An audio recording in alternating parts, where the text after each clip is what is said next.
सभी धम्म मित्रों को सप्रेम नमोता जय भीम। बौद्ध भारत में आपका स्वागत है। संयुक्त का भाग 1 का आज दूसरा परिच्छेद शुरू होता है। धातु संयुक्त पहला भाग है। इसमें नानात्व वर्ग। नानात्व वर्ग का पहला सूत्र है धातु सूत्र, धातु की विभिन्नता। श्रावस्ती जैतवन में विषयों धातु के नानात्व पर उपदेश करूंगा, उसे सुनो, अच्छी तरह मन लगाओ कि मैं कहता हूँ। बनते बहुत अच्छा के भिक्षुओं ने भगवान को उत्तर दिया। पश्च धातु, भगवान बोले कि भिक्षुओं धातु का नानात्व क्या है। पश्च धातु, रूप धातु, चक्षु धातु, स्रोत धातु, शब्द धातु, स्रोत विज्ञान धातु, घ्राण विज्ञान धातु, गंध विज्ञान धातु, ग्रहण विज्ञान धातु, जिह्वा धातु, रस धातु, जिह्वा विज्ञान धातु, काय धातु, स्पर्शव्य धातु, काय विज्ञान धातु, मनोधातु, मनोविज्ञान धातु। ये धातु हैं और विज्ञान भी उनका दूसरा रूप होता है, वो भी धातु हैं। भिक्षु इसी को धातु नानात्व कहते हैं कि नाना प्रकार की धातुओं कैसे हो जाती हैं, इसी तरह से हो जाती हैं। समफस्त सूत्र, स्पर्श की विभिन्नता। श्रावस्ती जैतवन में भिक्षु धातु नानात्व के होने से स्पर्श नानात्व होता है। जब धातुएं कई तरह की हो जाती हैं तो उनके स्पर्श भी कई तरह के हो जाते हैं। भिक्षु धातु नानात्व क्या है। चक्षु धातु, स्रोत धातु, ग्रहण धातु। भिक्षुओं धातु नानात्व के होने से स्पर्श नानात्व कैसे उत्पन्न होता है। भिक्षुओं चक्षु धातु के होने से चक्षु संस्पर्श उत्पन्न होता है। चक्षु संस्पर्श उत्पन्न होता है, ग्रहण संस्पर्श उत्पन्न होता है, जिह्वा संस्पर्श उत्पन्न होता है, काय संस्पर्श उत्पन्न होता है, मन संस्पर्श उत्पन्न होता है। विषयों इसी प्रकार धातु के नानात्व के होने से स्पर्श का भी नानात्व होता है। नो चेतं सुत्तं, धातु विभिन्नता के स्पर्श विभिन्नता। श्रावस्ती जैतवन में घटना श्रावस्ती की है, जैतवन की। भिक्षुओं धातु नानात्व के होने से स्पर्श नानात्व उत्पन्न होता है, यह नहीं कि स्पर्श नानात्व होने से धातु नानात्व उत्पन्न होता है। भिक्षुओं धातु नानात्व क्या है। चक्षु धातु, मनोधातु, चक्षु से लेकर के 6 इंद्रियों के अपने अपने धातु। भिक्षुओं इसी को कहते हैं धातु नानात्व। भिक्षुओं धातु नानात्व के होने से स्पर्श नानात्व कैसे होता है, और यह नहीं कि स्पर्श नानात्व के होने से धातु नानात्व हो। धातु नानात्व के होने से स्पर्श होता है, लेकिन स्पर्श के होने से धातु नहीं होती। भिक्षुओं इसी प्रकार धातु नानात्व के होने से स्पर्श नानात्व उत्पन्न होता है, स्पर्श नानात्व के होने से धातु नानात्व नहीं होता। ये जितने तरह के विचार, उतने प्रकार की संवेदनाएं, उतने प्रकार के स्पर्श और उतने ही प्रकार की धातुएं बनती चली जाती हैं। इसी तरह से दुख की वृद्धि होती है। पठम वेदना सूत्र, चौथा सूत्र, वेदना की विभिन्नता। श्रावस्ती जैतवन, घटना श्रावस्ती की है। भिक्षुओं धातु नानात्व के होने से स्पर्श नानात्व उत्पन्न होता है, स्पर्श नानात्व के होने से वेदना नानात्व उत्पन्न होता है। यानी कि पहले सूत्र में जो बताया कि स्पर्श धातु नानात्व के होने से स्पर्श नानात्व होता है, लेकिन स्पर्श नानात्व के होने से धातु नानात्व नहीं होता है। लेकिन स्पर्श नानात्व के होने से यहाँ पर बता रहे हैं कि वेदना नानात्व पैदा होता है। यानी स्पर्श से जैसे स्पर्श हुआ और फिर संवेदना होगी, वेदना होगी, तो तमाम जैसा जैसा स्पर्श वैसी वैसी संवेदना है ना। ये सब अनुभव की चीज़ें हैं, अनुभव से ही जानकारी में आती हैं। और ऐसी आशा करता हूँ कि आप लोग सुन करके कम से कम एक से बार तो ज़रूर जाएंगे किसी विपश्यना केंद्र पर, जिससे कि ये आध्यात्म पूरी तरह से आपकी समझ में आए, तो तभी ये ठीक तरह से स्पर्श और वेदना पर आप काम कर पाएंगे। भिक्षुओं, चक्षु धातु के होने से चक्षु संस्पर्श उत्पन्न होता है। चक्षु संस्पर्श के होने से चक्षु संस्पर्श संज्ञा वेदना उत्पन्न होती है। मनो धातु के होने से मन संस्पर्श उत्पन्न होता है। मन संस्पर्श होने से मन संस्पर्श वेदना उत्पन्न होती है। इसी तरह धातु नानात्व के होने से स्पर्श नानात्व उत्पन्न होता है। स्पर्श नानात्व के होने से वेदना नानात्व उत्पन्न होता है। द्वितीय वेदना सूत्र, वेदना की विभिन्नता। श्रावस्ती जैतवन में घटना वहीं की है, जैतवन की। विषयों धातु नानात्व के होने से स्पर्श नानात्व उत्पन्न होता है। स्पर्श नानात्व के होने से वेदना नानात्व उत्पन्न होता है। वेदना नानात्व के होने से स्पर्श नानात्व नहीं होता। स्पर्श नानात्व के होने से धातु नानात्व नहीं होता। विषयों धातु नानात्व क्या है? चक्षु है, घ्राण है, मन है, स्रोत है और जिक्काया है। ये 6 प्रकार के नानात्व धातु हैं और फिर उनके अलग अलग रूप वो नानात्व हो जाते हैं। विषयों धातु नानात्व के होने से स्पर्श नानात्व कैसे उत्पन्न होता है? स्पर्श नानात्व के होने से वेदना नानात्व उत्पन्न होता है। वेदना नानात्व के होने से स्पर्श नानात्व उत्पन्न नहीं होता। वेदना से स्पर्श तो नहीं बन सकता, लेकिन स्पर्श से वेदना बनती है। लेकिन स्पर्श के न होने से वेदना नहीं होगी, ये तो नियम है। तो लेकिन यहाँ तो जैसा हो रहा है तो वो बताया जा रहा है। वेदना के नानात्व के होने से स्पर्श नानात्व उत्पन्न नहीं होता। स्पर्श नानात्व के होने से धातु नानात्व नहीं होता। विषयों चक्षु धातु के होने से चक्षु संस्पर्श उत्पन्न होता है। आँख ने किसी रूप का स्पर्श किया, यानी कि देखा, उसको स्पर्श रूप अगर कुछ है तभी तो उसने देखा, नहीं है तो नहीं देखेगा, तो स्पर्श होता है। चक्षु स्पर्श के होने से चक्षु संस्पर्श वेदना उत्पन्न होती है। अब जैसा रूप देखा, मन ने उस पर क्या मूल्यांकन किया और फिर उसी प्रकार की संवेदना उत्पन्न हो गई। चक्षु संस्पर्शा वेदना के होने से चक्षु स्पर्श नहीं होता। चक्षु स्पर्श के होने से चक्षु धातु उत्पन्न नहीं होता। वेदना से स्पर्श नहीं हो सकता और स्पर्श से धातु उत्पन्न नहीं हो सकता। धातु से स्पर्श हो सकता है, स्पर्श से वेदना हो सकती है।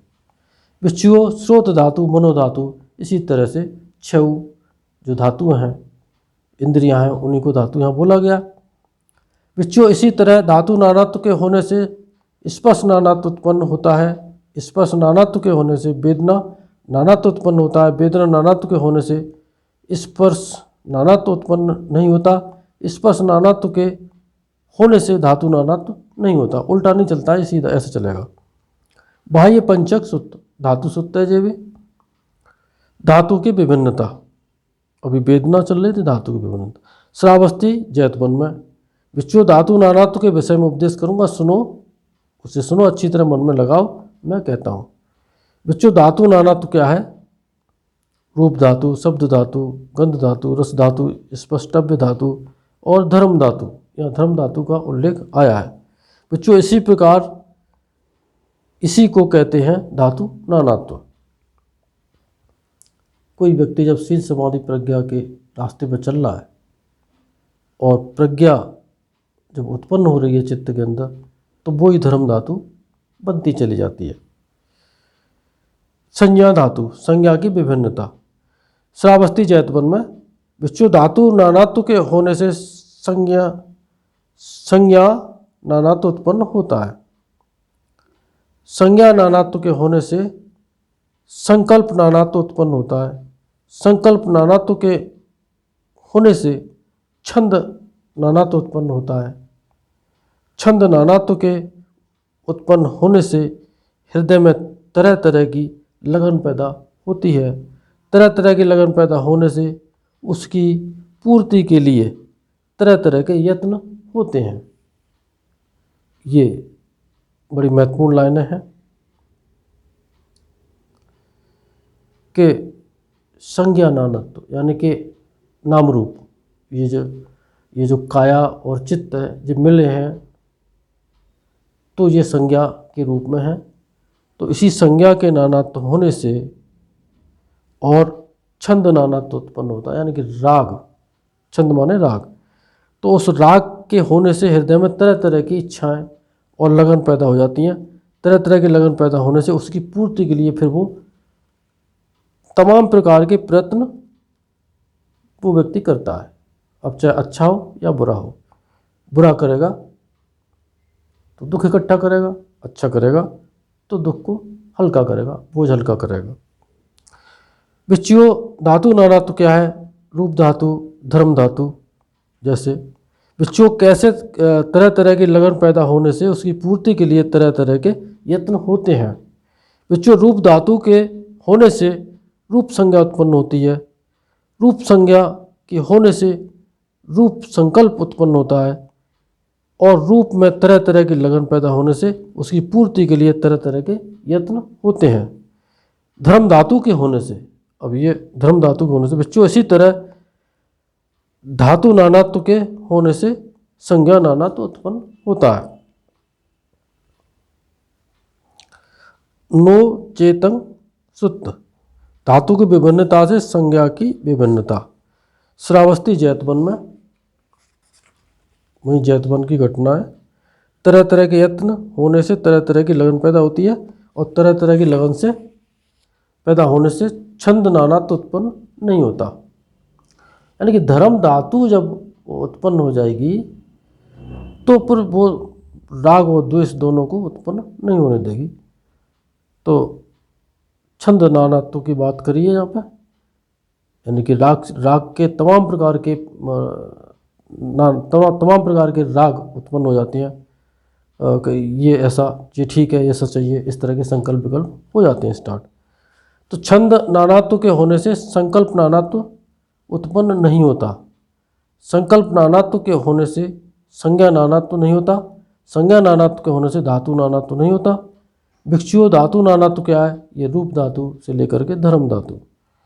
भिक्षुओं कैसे धातु नानात्व के होने से संज्ञा नानात्व उत्पन्न होता है और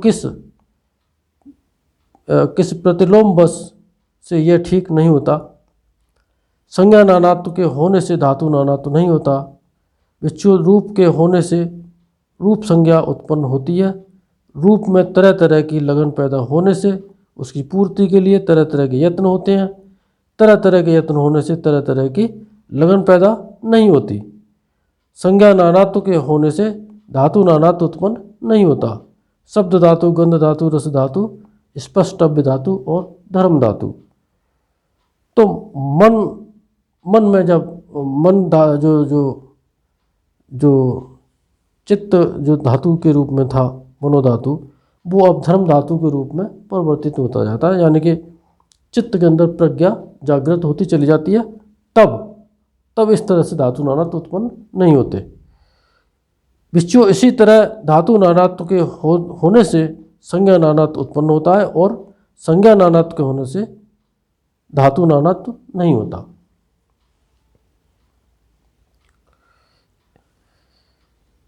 पठम फस सुत्त, विभिन्न प्रकार के लाभ के कारण। श्रावस्ती जैतवन में भिक्षुओं धातु नानात्व के होने से संज्ञा नानात्व उत्पन्न होता है। संज्ञा नानात्व के होने से संकल्प नानात्व उत्पन्न होता है। संकल्प नानात्व के होने से स्पर्श नानात्व उत्पन्न होता है। स्पर्श नानात्व के होने से वेदना नानात्व पैदा होता है। वेदना नानात्व के होने से छंद नानात्व उत्पन्न होता है। छंद नानात्व के होने से हृदय में तरह तरह की लगन पैदा होती है। तरह तरह की लगन पैदा होने से तरह तरह के यत्न होते हैं। तरह तरह के यत्न होने से तरह तरह के लाभ होते हैं। भिक्षुओं धातु नानात्व क्या है? रूप धातु, और धर्म धातु। बच्चों, कैसे तरह तरह की लगन पैदा होने से तरह तरह के यत्न होते हैं। बच्चों, रूप धातु के होने से रूप संज्ञा उत्पन्न होती है। रूप संज्ञा के होने से रूप संकल्प उत्पन्न होता है। रूप संकल्प के होने से रूप संस्पर्श उत्पन्न होता है। रूप संस्पर्श के होने से रूप संस्प्रजा वेदना होती है। रूप संस्प्रजा वेदना होने से रूप छंद उत्पन्न होता है, यानी कि उस रूप के प्रति मोह मूर्त हो जाता है।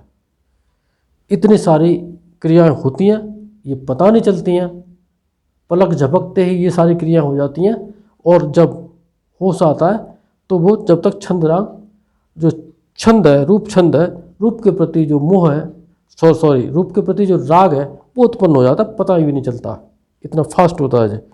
रूप छंद के होने से रूप में तरह तरह की लगन पैदा होती है। रूप में तरह तरह की लगन पैदा होने से तरह तरह के यत्न होते हैं। रूप में तरह तरह के यत्न होने से तरह तरह के लाभ होते हैं। शब्द धातु से लेकर के धर्म धातु। बच्चों, इसी प्रकार धातु नानात्व के होने से संज्ञा नानात्व उत्पन्न होता है। तरह तरह के यत्न होने से तरह तरह के लाभ होते हैं। जब धर्म धातु उत्पन्न हो जाती है चित्त के अंदर, तो चित्त इतना कुशल हो जाता है कि जिस संधि से, जिस स्पर्श से ऐसी संवेदना चलें जो राग रंजित करने वाली हैं, द्वेष दूषित करने वाली हैं, तो उनको अनित बोध जगा करके वो प्रवेश नहीं करने देते। और प्रवेश हो जाती हैं तो थोड़ी बहुत देर में उनको बिना भोगे ही समाप्त कर देते हैं, तब जा करके ये लाभ होते हैं। द्वितीय फस सुत्त, धातु की विभिन्नता से संज्ञा की विभिन्नता। श्रावस्ती चैतवन में भिक्षु धातु नानात्व के होने से संज्ञा नानात्व उत्पन्न होता है। संज्ञा नानात्व के होने से संकल्प नानात्व उत्पन्न होता है। और स्पर्श वेदना छंद लगन यत्न लाभ, तरह तरह के लाभ होने से तरह तरह के यत्न नहीं होते। इसी तरह प्रतिलोम बस संज्ञा नानात्व के होने से धातु नानात्व उत्पन्न नहीं होता। भिक्षु धातु नानात्व क्या है, रूप से लेकर के और धर्म धातु तक समझना चाहिए। भिक्षु कैसे धातु नानात्व के होने से संज्ञा नानात्व उत्पन्न होता है। संज्ञा नानात्व के होने से धातु नानात्व उत्पन्न नहीं होता। भिक्षु रूप धातु के होने से रूप संज्ञा उत्पन्न होती है, शब्द धातु से और धर्म धातु तक लेकर के। इसी तरह भिक्षु इसी तरह धातु नानात्व के होने से संज्ञा नानात्व उत्पन्न होता है। संज्ञा नानात्व के होने से धातु नानात्व उत्पन्न नहीं होता। नानात्व वर्ग समाप्त। साधु साधु साधु। इन सत्य वचनों से आप सबका मंगल हो, भला हो, कल्याण हो, संसार के सारे प्राणी सुखी हों। साधु साधु साधु।